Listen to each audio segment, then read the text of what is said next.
Muchas gracias. Voy a comenzar presentando mi trabajo sobre visión egocéntrica, enseñando a la inteligencia artificial a entender nuestras tareas diarias. Imaginen por un momento que tienen 75 años y están en su cocina, listos para preparar un sándwich que se han preparado durante toda su vida. Tienen enfrente suyo el pan, un cuchillo, el tomate, la lechuga, el jamón. Pero al momento de tomar el pan empiezan a dudar muchísimo.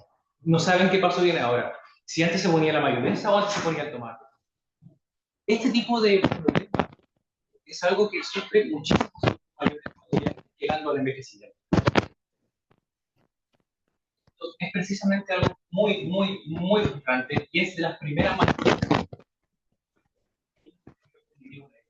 Sin embargo, muchas veces estas señales se pasan por alto porque dice un lapsus que tuve, a cualquiera le puede pasar, pero ya cuando es consistente hay que entrar a tomar acción. Hacer un sándwich puede parecer, pero en realidad tiene muchísima social, muchísima memoria de trabajo y planificación. Justamente por eso la oculta es el mejor indicador para detectar nuestra autonomía. Estas actividades precisamente se llaman actividades de la vida diaria y se dividen en dos grandes campos. Están las básicas, por un lado, que se centran en actividades que son más motoras, algo más de la memoria muscular, como comer, caminar, vestirse. Cosas que una persona con deterioro cognitivo no pierde hasta el final del deterioro, hasta cuando ya está muy avanzado. ¿Por qué? Porque está guardado en nuestra memoria muscular. La persona no se olvida de cómo andar hasta que el deterioro ya está avanzado. No así las instrumentales. Estas ya requieren un proceso cognitivo más fuerte, como gestionar finanzas, preparar comidas, ordenar la casa. Esto ya no es algo que solamente guardado en la memoria muscular. Son tareas que requieren secuencialidad, requieren el uso de herramientas, requieren reaccionar al entorno. Es una carga cognitiva muy grande. Y el punto es que la gente se empieza a alarmar cuando las que empiezan a fallar son las básicas. Ah, es que a esta persona le está pasando algo porque al caminar cojea, porque al momento de tomar algo tiembla. Pero cuando ya pasa eso, el deterioro ya ha avanzado un montón. En realidad, las que empiezan a fallar primero son las instrumentales, pero como les decía, la gente las pasa por alto y dice, fue un lapsus que tuve, a menos que sea algo consistente en el tiempo. Dentro de la casa y dentro del entorno familiar, uno de los lugares principales para poder detectar este tipo de deterioro es la cocina. En la cocina solemos cocinar, valga la redundancia, solemos preparar muchísimos platos que requieren una secuencialidad muy estricta si es que no está bien hecho. Requiere reaccionar al entorno. Se me está quemando algo, debo reaccionar para poder solucionarlo. Tengo que hacer algo que me apetezca y tengo que hacer una comida equilibrada. Ah, voy a pensar en tomar este ingrediente con este ingrediente con este ingrediente. No es una tarea sencilla, no es una tarea motora que uno puede hacer en piloto automático. Pero, ¿cómo podemos capturar de buena manera estas actividades? Las evaluaciones clínicas en los hospitales pierden la naturalidad de la persona. Y puede que haya muchísima duda solamente por otro lado, usar cámaras fijas en la casa presenta graves problemas de privacidad y también pierde un montón de contexto visual. Es por eso que en mi trabajo proponemos usar vista egocéntrica, es decir, vista en primera persona. Ya sea usando cámaras imbuidas en la ropa, acá una GoPro, o gafas inteligentes como estas de acá, que tienen dos cámaras a los lados y graban todo lo que uno ve. Con vista egocéntrica podemos ver exactamente lo que ve la persona. Y si estamos en casa y estamos en la cocina trabajando, podemos mantener mucho más la privacidad de la persona. Otras actividades instrumentales, además de cocinar, son vestirse o ordenar la casa. Pero si estamos grabando a la persona mientras se viste o mientras ordena su casa, es una invasión mucho más grande de su privacidad. ¿Cómo podemos analizar estas imágenes? Proponemos hacerlo con inteligencia artificial. Sin embargo, los modelos actuales presentan un sesgo muy grande. Suelen estar entrenados con imágenes estáticas, bonitas, marcadas, con imágenes sacadas de internet que están limpias y listas para ser detectadas. Sin embargo, al estarlas cuadrando en primera persona, el modelo ya empieza a fracasar, empieza a fallar. La detección no es tan precisa como si fuera una cámara de seguridad estática. ¿Por qué? En la literatura, los creadores de un dataset enorme, pero cuando les digo enorme, es enorme, de vista egocéntrica en cocina, que se llama Epic Kitchens, muy bien puesto el nombre, explican este fenómeno como un cambio de dominio, un domain shift. La inteligencia artificial literalmente colapsa al hacer el cambio de dominio porque ya no está enfrentándose solamente a un objeto estático como una cámara fija. Se está enfrentando a que la persona está moviendo la cabeza constantemente, se está moviendo, y más importante aún, lo que más tapa la vista son las propias manos de la persona al interactuar con los objetos. Entonces, modelos que están entrenados para una cámara de seguridad o para una cámara fija comienzan ya a fallar en el momento de usar un vista. Por ejemplo, empieza a perder y empieza a alucinar este tipo de modelos. Al faltarle el contexto, puede detectar un trozo de carne que está ligeramente tapado por el dedo de la mano como una dona, porque dice, pues sí, puede ser. O un poco de carne que está en una sartén como un pastel. Pues sí, también puede ser. Entonces, para esto, lo que proponemos es refinar el modelo usando vista egocéntrica, usando datasets y alimentarlo con imágenes de cocina en vista egocéntrica. Sin embargo, aquí nos topamos con otro muro tecnológico muy grande. El dataset de Epic Kitchens en particular es tan grande, pero tan grande, que tiene un montón de clases que son a grano muy fino. O sea, es capaz de detectar pollo, de pavo, de tocino, de jamón, de un montón de tipos de carne distintas. Pero para nuestro objetivo, a nosotros no nos interesa saber si es que al adulto mayor le gusta más el sándwich con jamón de pavo, o con jamón de ternera, o con jamón de... No.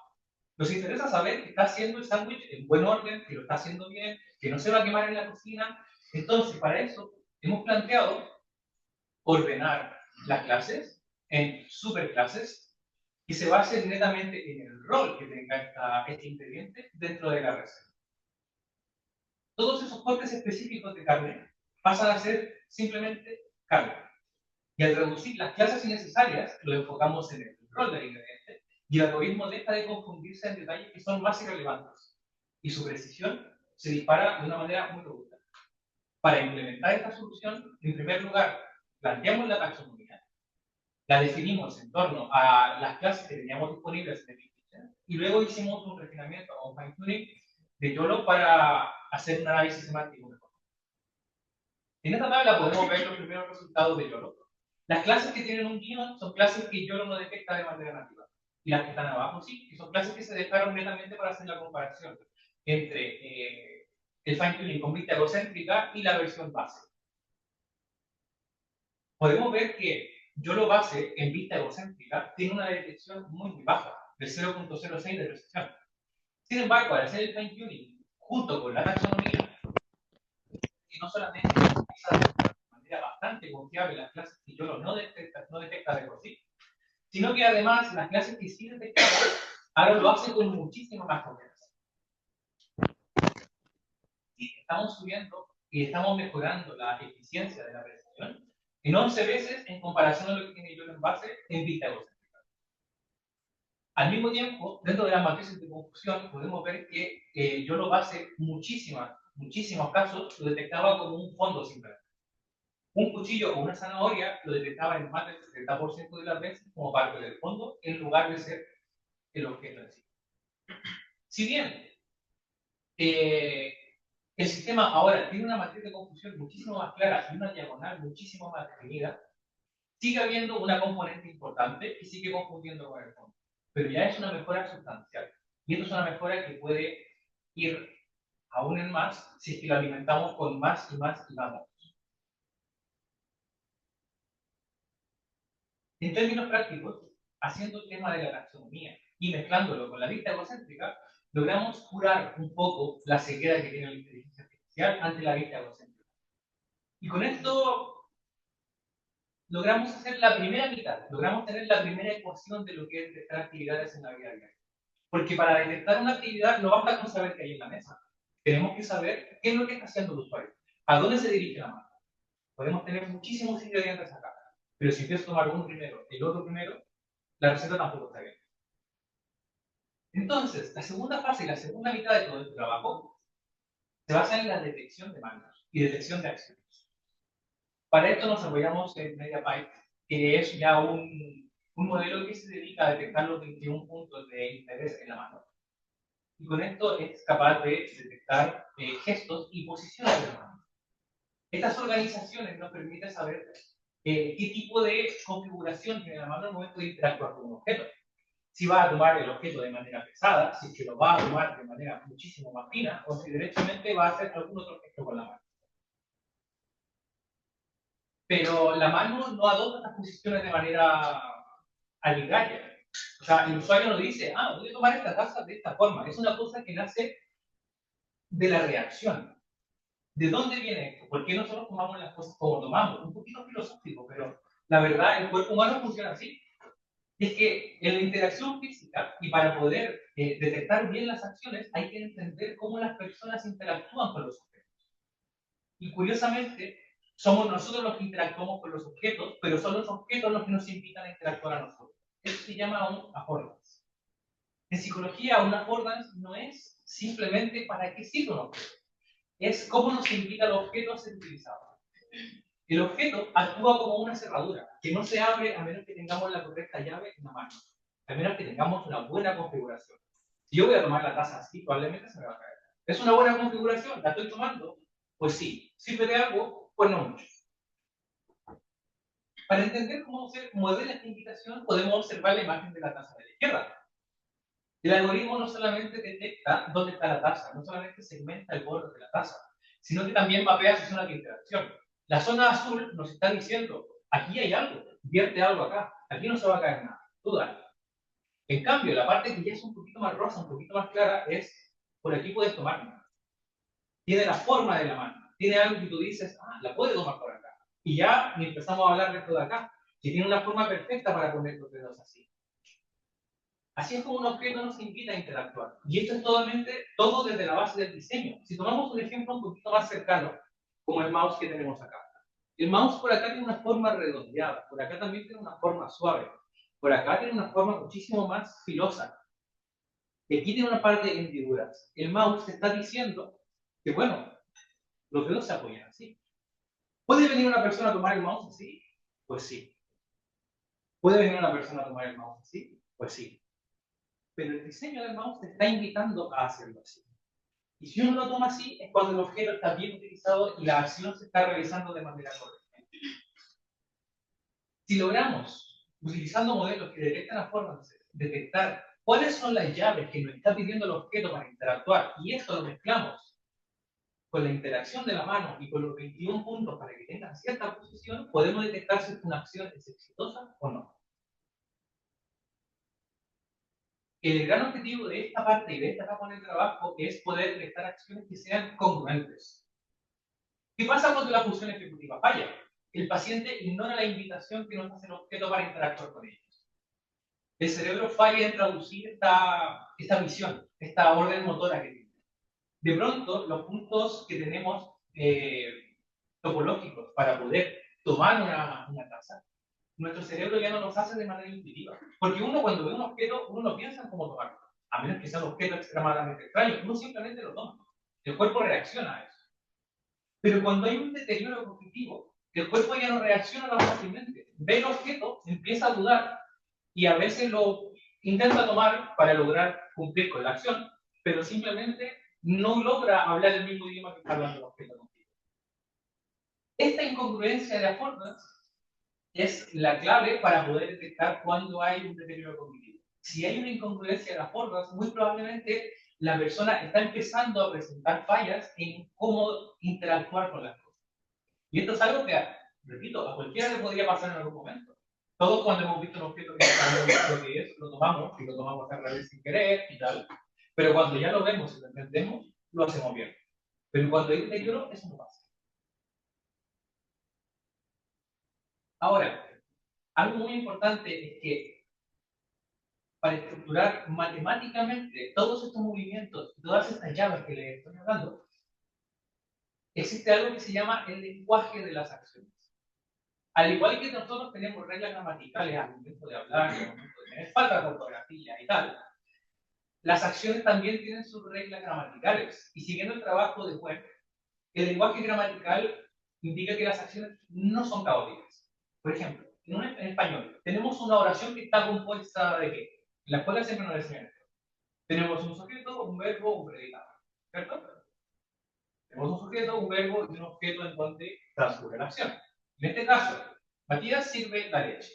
¿Cierto? ¿Quién sirve la leche? Matías. ¿Qué está haciendo Matías? Sirve la leche. ¿Qué está sirviendo Matías? La leche. ¿Cierto? En el caso de las acciones es exactamente lo mismo, solo que ahora tenemos un agente, que es básicamente el sujeto, quien ejecuta la acción. Tenemos la primitiva, que es esta conversación entre nuestra mano, entre el agente y el objeto en sí con el que estamos interactuando. En este símil, un modelo que sigue el lenguaje de las acciones funciona exactamente igual como si fuera una oración. Al momento de terminar con todo este procedimiento, es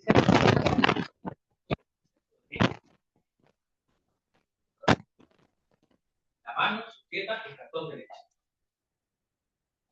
Y así el sistema logra traducir lo que estamos viendo en una acción concreta. Si hay alguna incongruencia, ya sea de affordances, si hay una incongruencia, ya sea de affordances, ya sea del lenguaje con el que habla esto de acá, ahí ya podemos empezar a detectar un poquito de deterioro cognitivo. Pero al igual que en español, una frase sola no aporta mucho. O sea, si yo sujeto una taza, es como, pues muy bien, ¿y qué haces con eso? En el lenguaje de las acciones, al igual que en el español, un conjunto de oraciones conforman un párrafo de acciones. En el español, para que un párrafo tenga sentido, las oraciones tienen que tener algún tipo de conexión, algún tipo de secuencia, si no, terminamos hablando al revés. Y nos cuesta muchísimo más entender las cosas. En el lenguaje de las acciones pasa exactamente lo mismo. ¿Qué pasa si yo tengo las acciones? Alcanzar, sujetar y verter. Muy obvio, ¿cierto? Pero ¿qué pasa si yo voy a verter algo antes de sujetarlo bien? Se me va a caer. Alcanzo esto, lo sujeto pero no muy bien y voy a verter y se me da vuelta. Eso es lo que pasa muchísimo en adultos mayores con deterioro cognitivo. No solamente en la acción primaria, donde fallan en interactuar con el objeto, sino que al construir el párrafo de acciones en base a las oraciones, si alguna no está bien o la secuencia falla, tenemos una incongruencia y, lo que dice el autor, un error gramatical motor. La oración no está bien hecha, la oración no funciona bien. Lo primero que ocurre cuando hay deterioro cognitivo es que empieza a aprender la sintaxis de la secuencia del autor.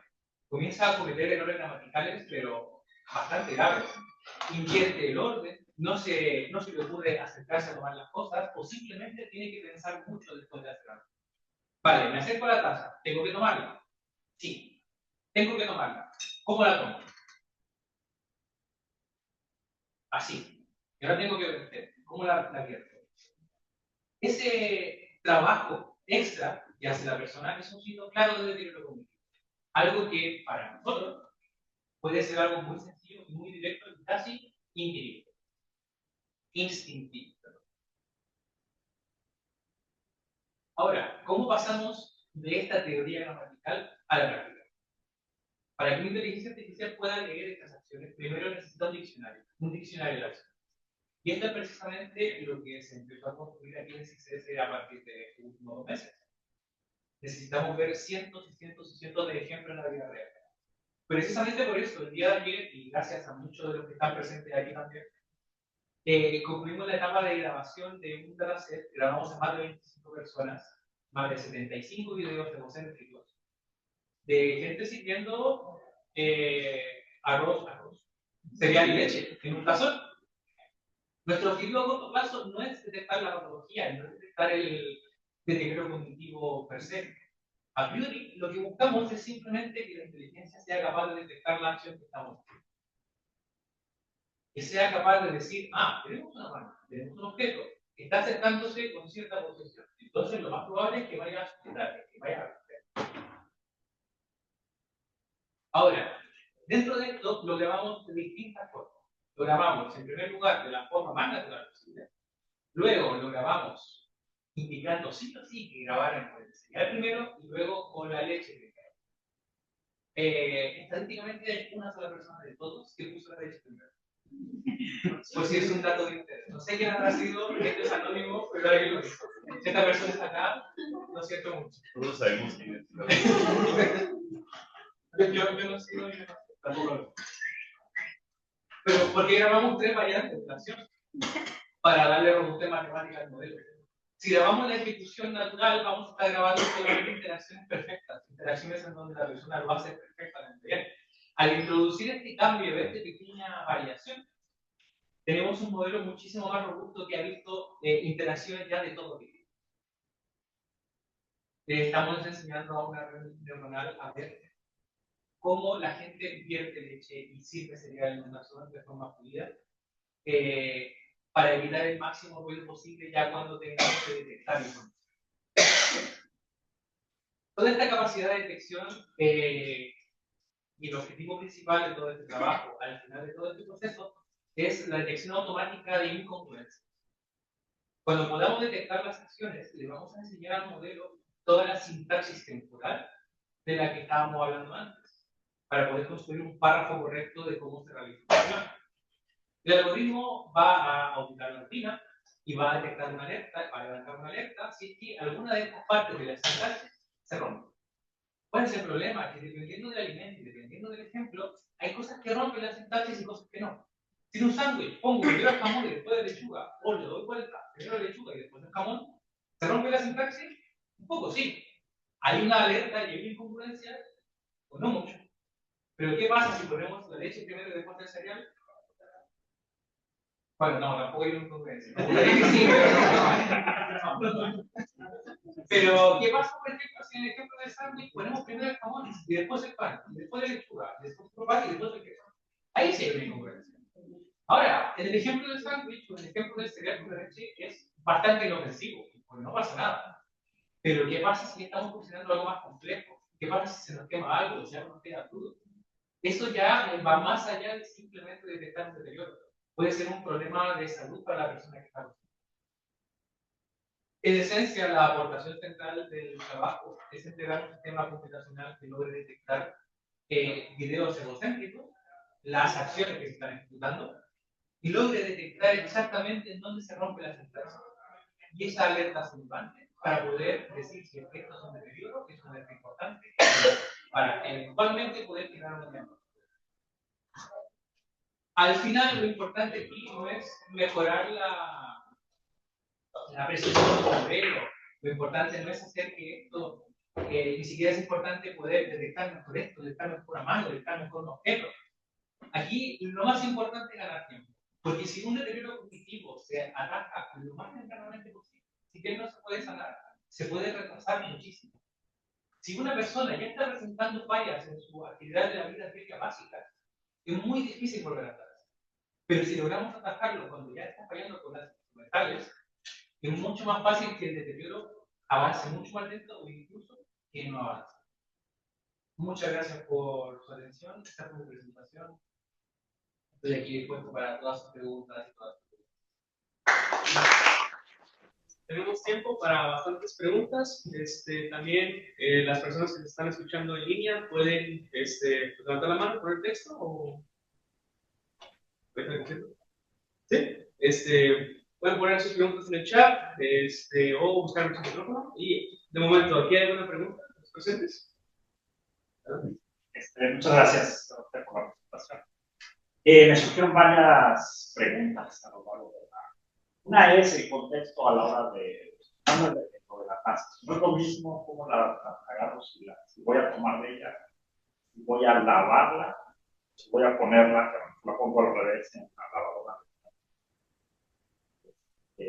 Y ¿cómo está fondo? Pues este tipo de... hallar en estas affordances, me parece que es algo ya más o menos avanzado. ¿No? Al menos en las más básicas, como un vaso, la regla de una fuente, el agua, ¿no? Abrir el agua o separar el agua. Y por lo que me perdí la presentación, pero por lo que comentabas al final, estar más bien pensando como en un diagnóstico.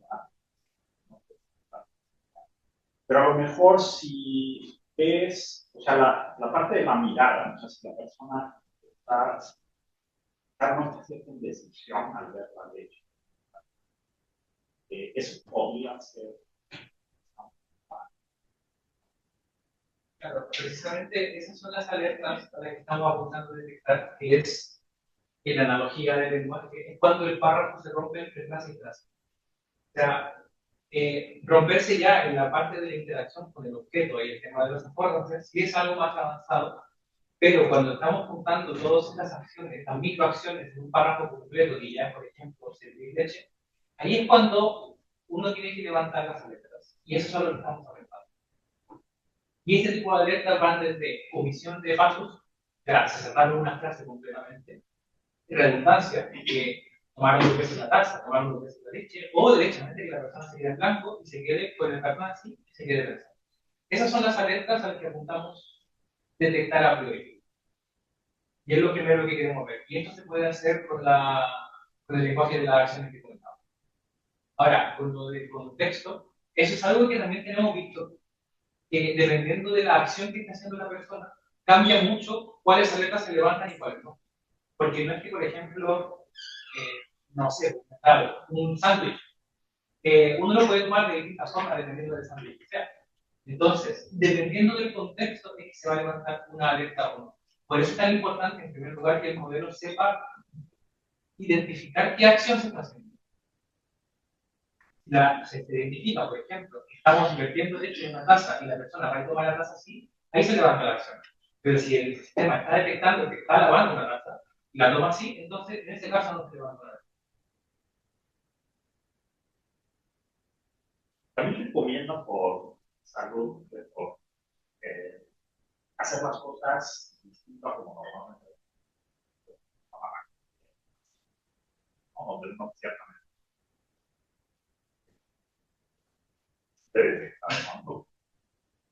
No sé qué tanto sea. Sí, de hecho, precisamente por eso hicimos el experimento cambiando el orden de las cosas. Porque de la forma natural la gente lo hacía muy bien, pero cuando les decía que pongan leche primero, yo estuve revisando videos y la gente hacía esto. Ponía el tazón aquí, hacía esto, se arrepentía y iba a coger la leche. Porque su memoria muscular les dice que primero va al cereal. Es una cosa que va a llegar de bien, no sé.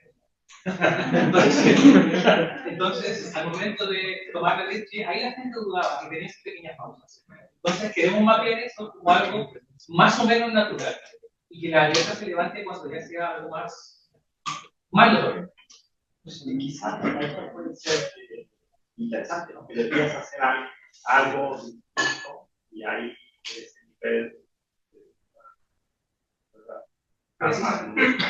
Sí, y de hecho, algo que también pasaba es que primero yo le decía a la gente, tú sirves la tazón de leche como la que natural. Y lo hacían bien. Después decía, ahora sí o sí tiene que servir esa leche. Bien. Y la gente decía, pero ella lo hizo así. Y se ponía a dudar y decía, pero yo lo hago así y solamente por darle la instrucción ya estaban dudando de hacer un poquito más lento. Entonces, todas esas etapas son cosas que queremos analizar para saber si hay una diferencia sustancial en el desfase entre acción y acción. Porque los videos están muy marcados la diferencia entre frase y frase. Porque si es referencia serial, la persona empieza el serial completo sin dudar. El problema es cuando ya termina esa acción, tiene que hacerlo. Ahí es cuando está esa pequeña pausa. Y si esa pausa ya dura mucho, ya hay algún problema. ¿Alguna otra pregunta? Gracias por tu presentación. Primero, sorry por perderme. ¿Podemos cuantificar el espacio de configuraciones de esta tarea que pareciera simple? Sí, pensé que iba a seguir. Sí, como dato, al principio lo que íbamos a investigar era hacer un sándwich, pero nos dimos cuenta que tiene una cantidad de variaciones de un sándwich con muy pocos ingredientes que tenga, que al final lo acotamos al tema del cereal, y el cereal aún así tiene muchísimas variaciones. No es solamente el orden de los objetos, sino que es la cantidad. Si uno echa un par de cereales con muchísima leche, también es un tipo de anomalía. Entonces, cuantificar la cantidad de anomalías y la cantidad de configuraciones es una tarea que es algo que también queremos lograr viendo todos los videos que me ayudaron a grabar. Porque me di cuenta que hay gente que lo hace de maneras muy distintas. O sea, yo en la vida había visto a alguien, y si alguien se siente duro, mucho, que echar el cereal directamente desde la caja, en lugar de sacar la bolsa y echarlo de la bolsa, por ejemplo. O había mucha gente que terminaba y dejaba la cuchara ahí, y había gente que no, que su instinto, y no terminaba la tarea hasta que tomaba la cuchara y revolvía. Entonces, una tarea que es muy, muy, muy sencilla, ya vi por lo menos 5 o 6 configuraciones de ejemplo. Okay. Y eso nos lleva a, sería cuantificarlo con base en datos, es el enfoque que tú tienes, porque creo que en algún momento habíamos considerado una máquina de estados finitos, ver las posibilidades, pero con todas estas variables que estás comentando, se escapan. Y si queremos de alguna forma pensar que pueda ser generalizable, también tiene que ver con la cultura, con la edad, género, si eres diestro, eres zurdo. Sí. Y entonces creo que habría que pensar cómo se puede cuantificar para tener, o para darle el justo valor a una tarea que parece sencilla, de cara a cuando lo traslades a un sándwich, incluso tareas más peligrosas, ¿no? Cuando usan fuego o cuando usan un cuchillo, que también habría que medir de alguna forma el grado, no sé si de peligrosidad, claro, sí, de cara a la aportación. De hecho, el lenguaje de las acciones, esta teoría se plantea como una máquina de estado. Y yo lo hago con el ejemplo del café. Para servir café uno puede echar café y echar agua, pero también le puede echar azúcar, le puede echar crema, le puede echar leche. Y también hay que considerar la máquina de estado todas las veces que uno revuelve el café y tal. Entonces, para poder detectar la acción y poder detectar la anomalía, sí tenemos que llegar a una máquina de estado que es lo que caracteriza también esta acción. ¿Alguna otra pregunta? ¿No has considerado usar más sensores para detectar mejor las actividades? Porque, bueno, yo pensando en mí, la mayoría del tiempo que estoy cocinando algo no estoy viendo mis manos. Solo para acciones que sí, o sea, si estoy cortando verdura o algo, pues sí estoy atento. Pero, como dices, para preparar un sándwich, a lo mejor yo agarro el pan y estoy platicando con otra persona y tal vez no se va a ver por los lentes. Y a lo mejor también puede ser que en el momento en que te despistes no estés viendo tus manos y por eso no te va a dar pues, quizás algo que a lo mejor reacciona diferente, pues, el corazón o la actividad cerebral, algo. Sí, hemos considerado ver más sensores e incluso poner más cámaras. Más que cada sensor adicional ya es más invasivo a la persona y puede provocar que la persona actúe de manera menos natural. Entonces, por ejemplo, allá en España, en Talavera, hay un laboratorio que es un laboratorio, un salón de la universidad que está ambientado como un departamento. Tiene su cama, tiene su baño, tiene su... Y ahí hay varias cámaras que están puestas. Entonces, en ese ambiente se puede recrear esto y ahí es cuando nos hemos dado cuenta de que el modelo no funciona tan bien cuando viajan en cámara. Pero, claro, no tiene por qué ser exclusivamente con vista docente. Hemos visto que con vista docente es una muy buena aproximación para resolver el problema, pero siempre complementarlo con otro tipo de sensores está bien siempre y cuando no terminemos sobrepasando la línea de la privacidad de la persona y que sea demasiado invasivo para ellos. Porque no es la idea que tenga como un robot con un montón de cosas. ¿Alguna otra pregunta?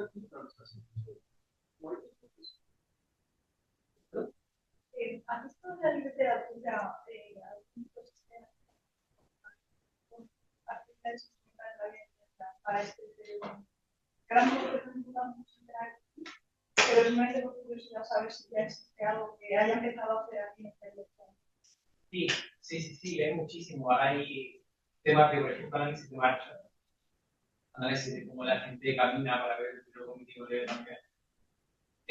También he visto cosas en temas de escritura, en cómo se toma el lápiz, en cómo la evolución de la letra, por ejemplo. También lo he visto. Y también está tratando en este momento. Así que, además de David Kitchen, que se basa solamente en vista docente que en cocina, hay datasets para todo el vista docente. Es algo que me sorprendió un montón.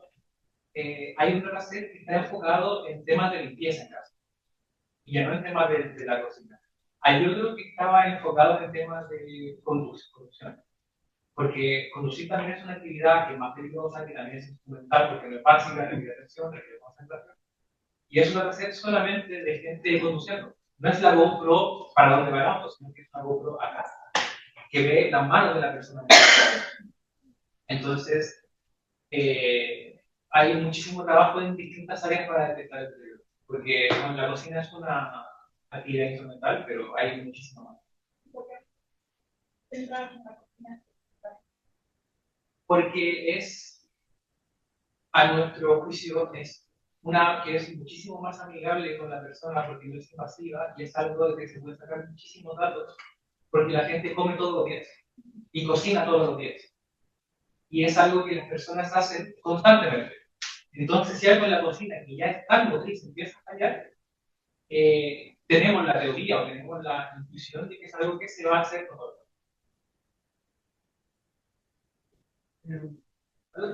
Y otra aplicación interesante podría ser asistencia a las peleas. Hay un trabajo ya de hace varios años, grandes iniciativas, ¿no? Para personas con Alzheimer lavándose las manos. Tiene dos cámaras, una de arriba para detectar y otra. Y lo que va haciendo, y tiene unos videos muy bonitos, es un deterioro muy avanzado, donde por ejemplo, no prenden el agua, pero ponen las manos ahí, y el sistema le va diciendo. Pues justamente se confunden en una tarea que yo creo que debe ser de las últimas que pierden. Y les va diciendo que se agarra, así cuando detectan un error, no detectan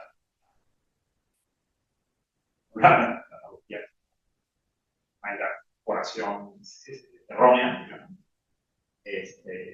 le van dando instrucciones, no solamente se activan cuando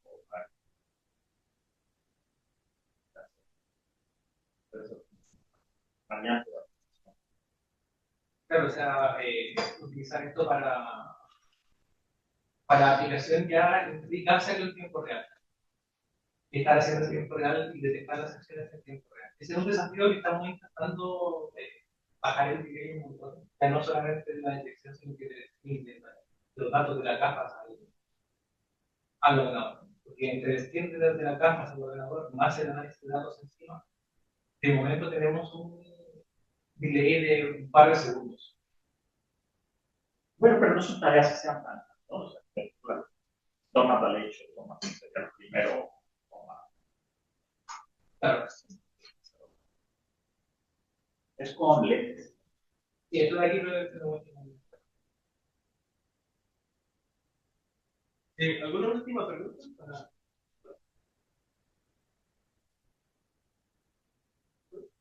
Yo tengo una pregunta, aprovecha. ¿Qué hay acerca de las correcciones que hace una persona con respecto a los objetos y desafortunadamente? Porque, por ejemplo, no sé, yo puedo estar agarrando una taza y digo, ya me acomodo bien. ¿Eso cómo se podría incorporar en el estudio? El tema de la corrección cuando uno toma un objeto se puede detectar como una anomalía, pero no tiene por qué levantarse una alerta con una corrección, porque la persona se lo va a dar. El problema es cuando ya es algo consistente en el tiempo. O sea, cualquiera se puede equivocar y tomar algo mal. El problema es cuando es reiterativo. Ahora, en ese caso, se detecta que se rompe la sintaxis de la oración, por ejemplo. Pero eso no significa que la oración esté rota y que el párrafo esté roto y no se entiende. Podemos considerarlo como una falta de ortografía. Falta un tilde, pero se entendió. Entonces, y como lo corregiste luego, la acción después de ahí para adelante sigue bien. El tema es cuando ya la falta de ortografía es constante. Ahí ya se podría levantar. Pero eso es un trabajo que requiere muchísima iteración, porque no es solamente plantear un modelo y ya está, porque dependiendo de la persona, como decía el profesor Jesús, dependiendo de la persona, de la edad, de todo, puede cambiar muchísimo si la persona toma bien las cosas o las toma mal. Bueno, si no hay más preguntas, tampoco hay preguntas en línea, pues, un aplauso para el Centro de Investigación Científica y de Educación Superior de la Universidad de Baja California otorga la presente constancia a Sebastián Pro Guajardo por impartir el seminario Visión Egocéntrica, enseñando a la IA a entender nuestras tareas diarias. Firma el doctor Benjamín Marín Nevares, coordinador del programa, y con la fecha de hoy.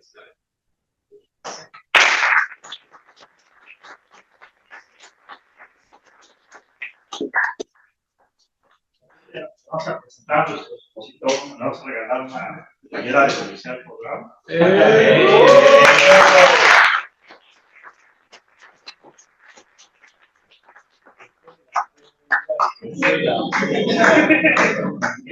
Promueve el programa en Chile, en España.